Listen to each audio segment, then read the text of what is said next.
मीरा लगभग भागती हुई अपने होटल के कमरे में घुसी।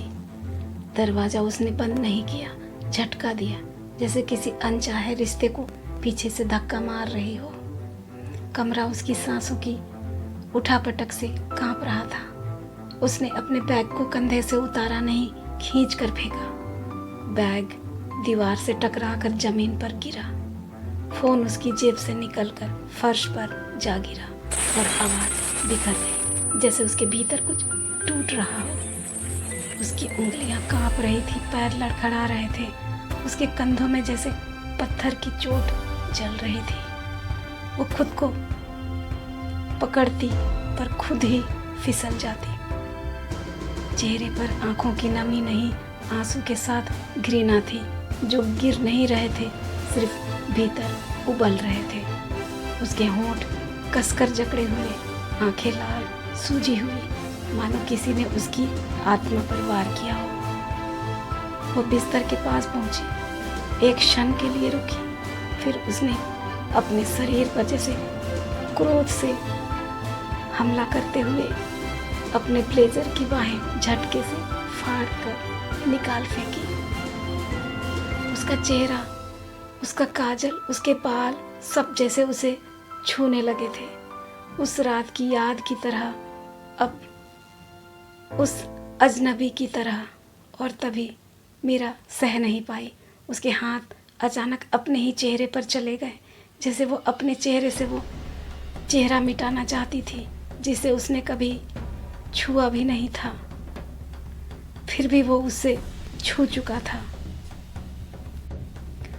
वो जमीन पर बैठ गई, घुटनों को बाहों से पकड़कर अपने शरीर को भीतर की तरह सिकुड़ते हुए, जैसे वो अपने ही अंदर से खुद को चीर कर निकाल देना चाहती हो।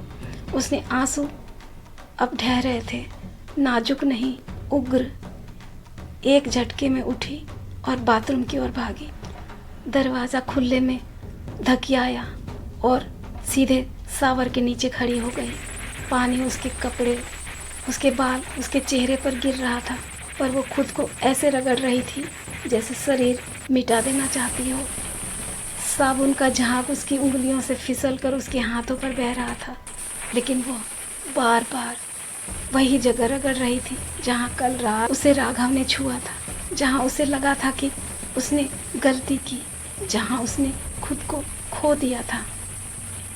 वह न अपने शरीर को धो रही थी, वो खुद को कहीं भीतर से साफ करना चाह रही थी।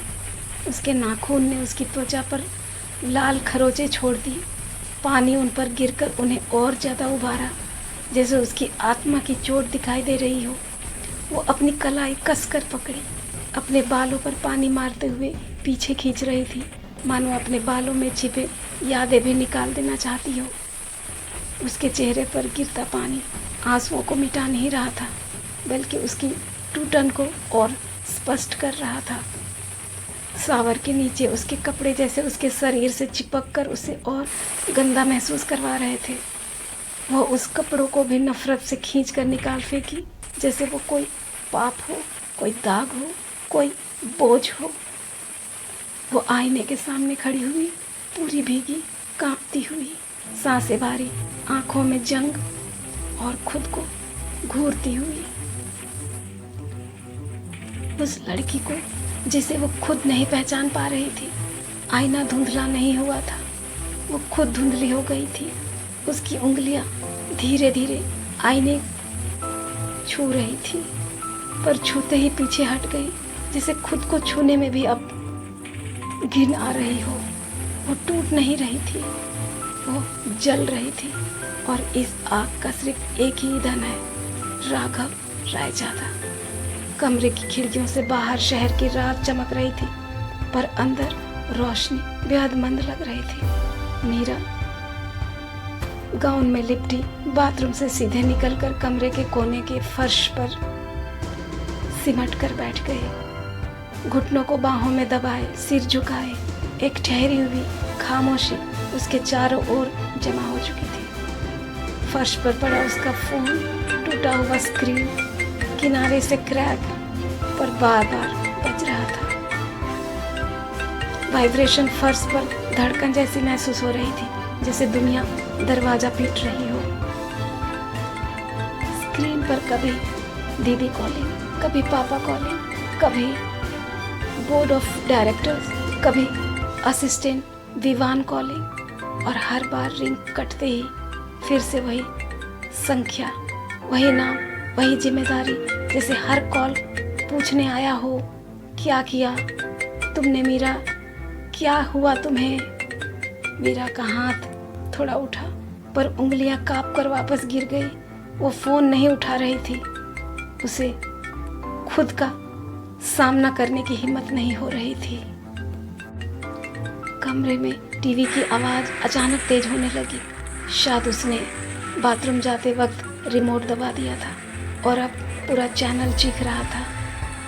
Breaking news, single industries versus Raizada limited, live, business war या पर्सनल दुश्मनी। स्क्रीन पर उसी मीटिंग का वीडियो, लाइट्स, कैमरा, भीड़ और मीरा का चांटा स्लो मोशन में बार बार दोहराया जा रहा था। थपा की आवाज़ बढ़ाकर चेहरे पर राघव की झटके वाली प्रतिक्रिया दिखाते हुए, क्या ये दो परिवारों का 25 साल पुराना झगड़ा है? सिंगल और रायजादा का गठबंधन क्या टूट मीरा गया? यहाँ टूटकर बिखर जाएगी या फिर अपने आंसुओं को समेटकर खुद को थाम लेगी? एक भूल जो अनजाने में हो गई अब तय करेगी सिंगल इंडस्ट्री और मीरा दोनों का भविष्य। नमस्कार दोस्तों, आप सुन रहे हैं कैसी स्टोरी फैक्ट्री की नई पेशकश अनवांटेड मीट, जिसे लिखा और आवाज़ दी है काजल चाव ने। आगे कहानी जानने के लिए सुनते रहिए अनवांटेड मीट, और जाते जाते वीडियो को लाइक और चैनल को सब्सक्राइब करना ना भूलें, और कमेंट कर ज़रूर बताएं यह कहानी आपको कैसी लग रही है। तब तक के लिए धन्यवाद।